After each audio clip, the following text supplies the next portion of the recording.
Well, tell me, Devorah, what does Dugit mean? So Dugit is a Hebrew word, and it means a small fishing boat, like the time they used in the time of the Bible. So we are fishers of men in downtown Tel Aviv. That's Wow, our vision in our heart. that's amazing. And also, you have the only prayer room in Tel Aviv, like Christian or Messianic believers gather there to pray. Tell us a little bit about that. That's amazing. Yes, it's definitely, we're very blessed to have it. Tel Aviv is really known as everything that happens in Tel Aviv really spreads to the rest of the nation. It's kind of the gateway into Israel. But also, it's like whatever's cool, it's the hip city, and we have all the great restaurants. So we really felt like so our ministry was in Tel Aviv and everything that was going on, we really wanted to have to whatever we did to cover it in prayer and worship. And my father, the founder, really believes in that and how important it is. And so that's why we decided that it was so important to have a house of prayer in Tel Aviv so that it can affect the entire nation as well, and not only Tel Aviv. That's awesome. That's just an awesome. I did not know about that, and especially I didn't know it was the only house of prayer, like that's open in Tel Aviv, which is incredible. Now, is your dad Avi Mishraki? Is that right? Yeah, you got the Mishraki, chud there. Good. Mishraki. Yes. Ah, Avi Avi Mizrahi.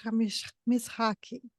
How is Yeah. was is he a first generation believer in Messiah? So he's actually a second generation, and I'm a third generation Okay. believer. It's very special. It's very unique.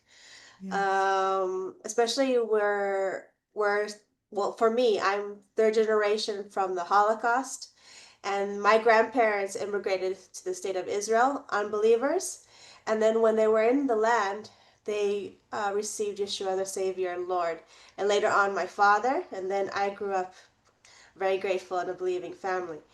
What So amazing. he's already second generation, but it's amazing to see how also the Messianic community in Israel, how it's grown from just a few Really? believers you can count maybe in 48 to a few congregations in 67, Mm. and today they're saying there's around 20 to 25,000 believers in Oh, the praise land. God. Oh, it gives me chills to think about that. That's just so exciting. So exciting. I just love it because it's such, anybody who studies the Bible um, deeply, you understand the importance of knowing, of just really being rooted in the Jewish faith, the Jewish history, to understand even prophecy, to understand the things that Jesus taught. His background is so important as this background, and so people that want to distance themselves from Israel, and they do not understand the blessing that they miss in understanding our own faith, right? Because you cannot Amen. separate them, especially when you go to the original text of the Bible. You cannot separate the blessings, the feasts to and understand fully a lot of what Jesus taught. So I Amen. love that so much. Well, tell us a little bit more about, before we get into the book Legacy of Hope, about the ministry Dugit Outreach. What do you guys do? And yeah, just tell us a little bit about that. No, it's okay. So Dugit is kind of an umbrella of a few ministries that we have inside this Dugit umbrella, we call it. So we have Dugit coffee shop that's called the Anchor. So it's a coffee shop run by believers. We have events there. We have worship nights. We have artists from all around the nation. Believers come and show their exhibits, and it's a hub where in in Tel Aviv where believers can come first of all and just feel at peace and feel the presence of God, but also to bring unbelievers. So for a lot of Israelis, it might be very intimidating to go to a congregation or to read something from the Bible, from the New Covenant. But to go to a believing owned cafe, the Israelis love cafe, Mm-hmm. it's much easier. And then we're able to share the gospel over a cup of coffee. Oh, So that's one point of the ministry. And we also have the distribution center where we give food and clothes to needy families. We work with the municipality of Tel Aviv. So it's a really great corporation where they see us as believers, knowing what we believe, seeing how we're reaching out to Holocaust survivors, single mothers, and just the new immigrants, and it's a really a way for us to show Yeshua, Jesus' light in our own city. And then we also have the congregation, that's Adonai Way. And that's also it's a congregation led by a dear friend and a dear brother of ours. And we also have the Shilano TV, where it's a broadcast 24/7 broadcast of all kinds of interviews and shows in Hebrew. And that's why it's so important that because is it's in important. our mother tongue. Mm-hmm. So it's by Israelis to Israelis. We call it Shilano, meaning ours. It's who we are, it's part of us. I love that. I love that. That's awesome. And this is can people find this on YouTube as well, or is it mostly, or is it just in Israel? No, you can find it online. Everything is going to be in Hebrew. Of uh, course. but if you want to hear good Hebrew worship or artists, that's a good place to start. But Yeah, everything is on Dugit website. You can see it there. that's perfect. That's so interesting. I'm gonna have to check that out for sure. Well, Lorna, tell us a little bit about the Git here in the United States. So what do you do? And you're muted, just so you know. Uh-huh. Yeah, so here in the US offices, we do more administrative, so we're not the hands and feet of the ministry are actually in Israel. So here we connect with partners here in the US, or sometimes, most of the times when Avi and Devorah and the family come to the US, we host events in churches or where they're able to speak about the book, speak about Dugit, and share about the ministry. So we typically are able to facilitate more here in the U.S. that part of Dugit. But we also attend local events, prayer rooms and prayer events, and just meet with local congregation that have served in the past with Dugit or support us.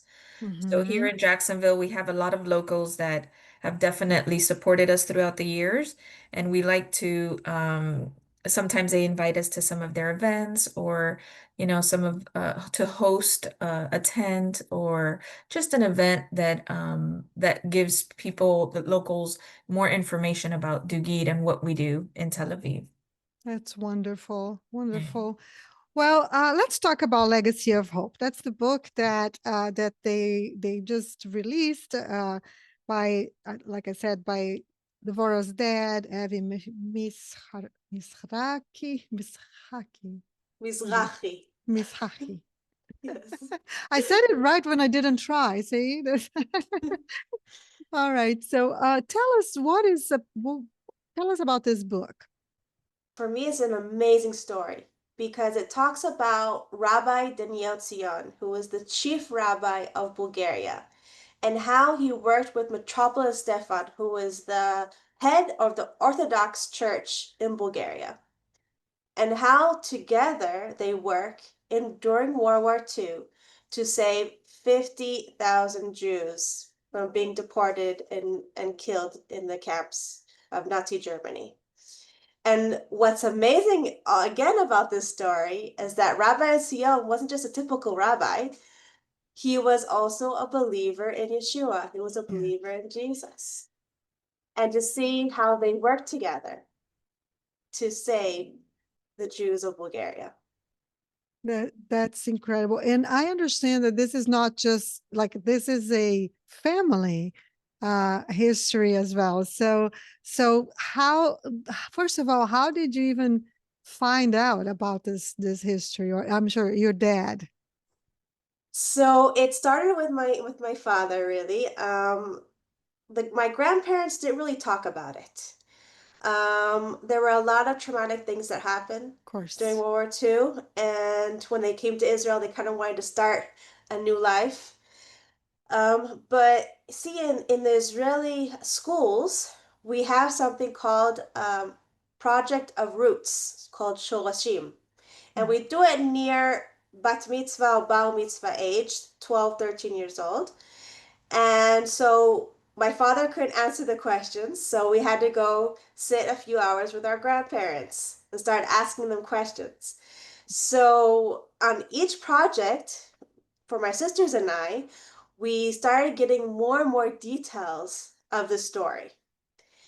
And for me personally, it was really you could say a wake-up call in 2015 when we went on a family trip to Bulgaria to go see the synagogue where my family was from, to see the house that they lived in.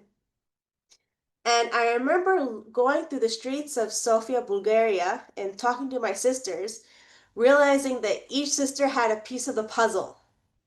And being somebody that's in was in academics and a student, I was like, I need to understand what happened and have more questions than answers that I want to be that I want to know. And so that's when I actually personally started really researching the story. And I could see that also my father, he really had a burden and a passion to write this story for future generations because he really saw there was such a treasure that was kind of hidden, and it's a story that I believe can encourage both Christian and Jewish in the same time. Absolutely. That's so cool. Now the book intertwines historical facts and personal narratives as well, right? So what was like the research project like to uncover these untold stories of these heroes during, I imagine that it was not an easy project. You had to talk to a lot of people. You went to Bulgaria. Tell us a little bit about the process. So, yes, it actually, I thought it would take me just 1 year to research, but it actually took 8 years of constant research here in the archives in Israel, where I was able to go to the archives, also interview family members of Rabbi Daniel Tzion. I was able to interview professors and also go to Bulgaria a few times and go to the archives there and interview people from Bulgaria, if it was from the Orthodox Church, if it was professors from Bulgaria. And I was even able to interview the son of King Boris. He was King Simon II, Simeon Wow. II. Yes, it was during COVID times. I was able to go to the palace in Sofia and interview him about his father and his connection to Rabbi Daniel That's Tzion. so cool. Yes. So he has a connection to the It was, tell you the truth, I don't really know even to this day how God did it, yes. but just God opened doors. Yes. And looking back, I'm glad it took 8 years because we were able to really uncover a lot of the truths of the story through that Yeah, time. and what a story, right? He worked to save the Jews from the Nazi camp. Tell us, how did he do that? It? I love these stories. It's incredible. Tell us just a little synopsis. I'm sure we're not going to spoil a lot because you guys need to read the book. Well, it's definitely an unbelievable story because you look at this rabbi and the faith and courage that he had during a time where Jews were considered nothing, considered less than rats. And to think that he was willing to risk his life in order to go to the king. Sometimes I see a little bit of an Esther story in Yes. him, and to plead for the life of his people. And he goes and he gives warning to the king, saying, you're going to have blood on your hands, Jewish blood on your hands, and it's going to affect the entire nation. Not only you and your family, but it's going to be upon your whole nation of Bulgaria. And he also says, he gives another warning to the king, saying, you know, if I perish, I perish. I will go to be with my Lord. But one day you're going to come before the Lord of hosts and the King of the universe. And what are you going to tell him if you persecute the Jews and you send them to their death? How are you going to answer him what you've done to his family, the bloodline that he comes from? And so you could see that he writes petitions and he writes letters, not only to the king, but to the government officials. And we know that he's persecuted from left and right. Yes, Um, Bulgaria was a Germany supporter, but they were allies to Germany. So yes, I mean yes, he's literally risking his own life, right? They could just have him killed and yes. sent to a concentration camp himself. That's true. He was, they say that there are testimonies of Jewish people who say he was dragged in the streets and beaten up multiple times during the war because he spoke and he pleaded for the life of his people during that time. A modern day Nestor for sure. Right? It just like it Yes. sounds just like the story. That's so beautiful. It you know, I tell my husband sometimes I feel like we are not made of the same cloth as people that we see like back in, you know, my husband loves the history of the Civil War, the American Civil Mm, War. And we read the stories about the bravery of this man, right? That would just go in front of the battle, in the front lines of the battle, getting the first bullets. You know, they were like and then you hear stories about this rabbi who, again, at the most hostile time in Jewish history, living in a nation that was supporting Nazi Germany.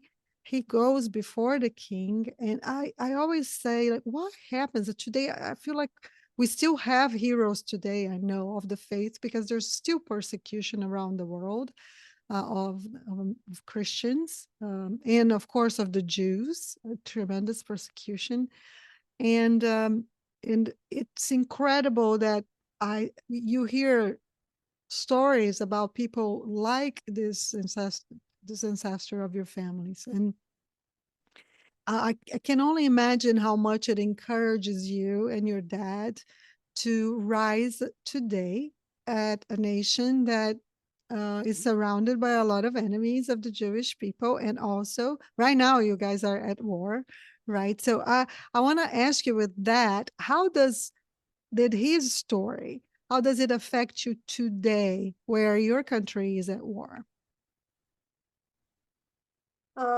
I can tell you on a personal note, they when I there was a there's a diary that he wrote a few of the things that happened during World War II. And there were a few passages that I read after October 7th, 2023.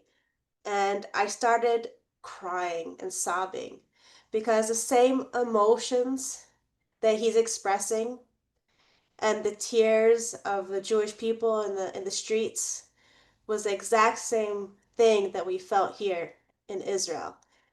And it actually, for me, it showed how relevant the story is, even though it happened 80 years ago, how much it's so relevant today. And for me, it's to really, it's, I took how much he believed in God and his courage and to stand on the word of God no matter what, no matter the circumstances. And that's something that I definitely took through these 2 years because this has been the hardest and harshest 2 years of of my life, I can tell you, in Israel. I've lived through wars and conflicts since I was a child, being born and raised in Israel, but nothing could have prepared me to what we faced since October 7th here in the land, and the pain and the grief and the fear that's in the atmosphere here in Israel. It's something that I personally didn't encounter in that level. And it definitely was a encouragement for me and a beacon of hope, as you will, to see how God used Rabbi Daniel Tzion even in dark times, and how much more so He can use me or you. Yes. And at this time, what an important time. And I know that your dad and your mom and everybody at your congregation and your ministry, they have to see it, as scary as it is, as an incredible opportunity to shine the light of Jesus, of Yeshua, to the Jewish people that are still waiting on Messiah, right? Yes. Yes. And to this, I imagine that legacy of hope is an incredible tool for the Jewish people today and people around the world, really, to find hope and courage to stand up for truth. Right. So, with that, I wanted to ask you, how has the book been received in Israel? Well, it's quite amazing because I've actually been asked, my father and I, to give lectures to non-believers through these 2 years. The book actually came out right after October 7th. Oh, wow. Yes. And it first came out in Hebrew, in Israel, and it's printed in Israel. And we were able to do a couple events, and I can tell you that people we've been giving out the book, but also people have bought the book. It's different situations. And I've had so many testimonies of people who have come up to me saying, this is the only thing that's given them hope through this entire time of war, is to read Wow. this story. Again, because it talks about someone who was going through war, right? And Mhm. standing up and trying to do something, not be devoured by fear, right? Just paralyzed by fear. Such an important message for this time. I can't believe it that it actually came out when this war Yes. started. It's just, I Yeah. can't believe, no, I can believe, because that's just how God works. He prepared you for 8 years for such a time as this, right? Oh man. That's beautiful. Well, the legacy, the word legacy, right, is a central, it's in the title, and it's central in the book too, as well. So what do you hope the readers, especially like the younger generations, will carry forward from this book into their own lives and into their communities? Well, I can tell you myself also as a young person, when I was researching, I want to see the sacrifices that the generations before me have made, because it's actually their sacrifices where I am today, and to really also learn and also really give honor for what they did for me and for my generation, to and how God has used them to build up the generation that I'm living now in. And I really hope that the young generation looks at this and doesn't take it for granted. This really precious and amazing, powerful story, and just an example of how God can use them. Because I really believe that the generations that are going to come forth are even going to do greater things for His Amen. name. Amen. Amen. That's, yes. Well, and also, like, this book intersects like Jewish history, Christian faith, message of hope. So my question is, like, how is this resonating with like the secular world as well, the Jewish audience that you guys know there? How is that being Well, received by the Jewish yeah, well, community? first of all, it's written very Jewish. It's Mhm. written by a Jewish mindset. Mm. So, Explain to me what that means, just so that the audience understands. um, well, the first of all, the way we go to the gospel. Yeah, so for a Jewish person, the New Testament especially is a forbidden book. It's and you have to, and also Christianity. things that might be wonderful for a Christian like Christ and even the word Jesus, wonderful words. But for a Jewish person, there's so much history of hurt of 2,000 years that's very hard for them to receive. Mm. And so, if you talk to them in a way that they understand the language that's from the prophets, how they talked about the Messiah, and they see a Jewish rabbi who did not convert to be part of the Orthodox Church, did not become Christian, but remained Jewish, remained with his Jewish faith, even remained Orthodox, but Mhm. still believed in Yeshua as the Messiah and Lord for the Jewish people as well, then it's a different way of looking at things. Also, you're going to see a lot of Hebrew words in the book with explanations, of course. Mhm. But it also helps for the narrative for the Jewish person to understand. And I can tell you also with the audience here in Israel, like you said, God has his timing. Because after October 7th, so many Jewish Israeli, especially, um, really felt like we went back to the Holocaust times Mm. because it was a matter of days or even a day where riots started happening all over the world against Jewish people. Signs started, appearing, no Jews or Israelis allowed. And to tell you the truth, many Israelis have felt alone. They have felt that the Christian world will not stand with them. And I'm just talking to you from things Of from course. conversations I've had with Israelis, feeling that they remain silent, they don't say anything or do anything, or they even join the protests against Israel. And so that's a deep hurt.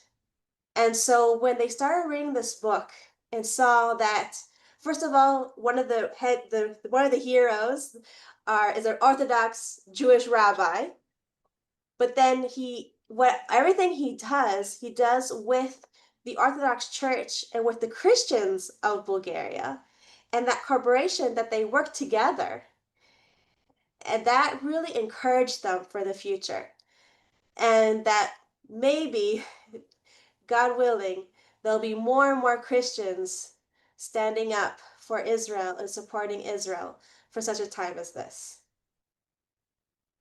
Well, Devorah, I want to tell you that just like we here in the West, we receive only the news that the media wants us to hear about Israel, about the truth about the war.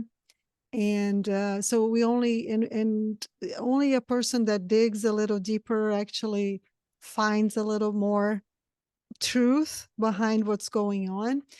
It's not different for you all in the East, you all in Israel. I think that you would be surprised of how many believers are supporters of Israel, that love Israel, and that are praying for Israel. I told you that I got a this necklace from my daddy that has the Star of David, and I work part time at a store. Here I started working when I came back from Brazil. And I cannot begin to tell you how many Christians have stopped me and said, I love your necklace, and they are like, we're Wow. praying for Israel. We're praying for Israel. We're praying for Israel. So I just want you to know that you all have many, many, many support, which I'm sure you know. In the United States, in Brazil, a lot of people that are praying for Israel, that support Israel, and understand that you cannot love Messiah and not love the people that where he came from, the heritage of Messiah. Is just one and the same. So the blessing of Abraham is an eternal blessing. It didn't stop with Messiah. He came and fulfilled the law. He didn't abolish the law, as we know he himself said. So we what a blessing to talk to you. You're a beautiful Israeli, beautiful inside and out. We see you in your Toda. smile. Toda, thank you. And it's a blessing. And I hope to talk to you soon, to talk to you again. And I pray that the Lord's greatest blessings over you and your family, your dad, your mom, give them my shalom, and Well, wishing you all good health and protection at these perilous times.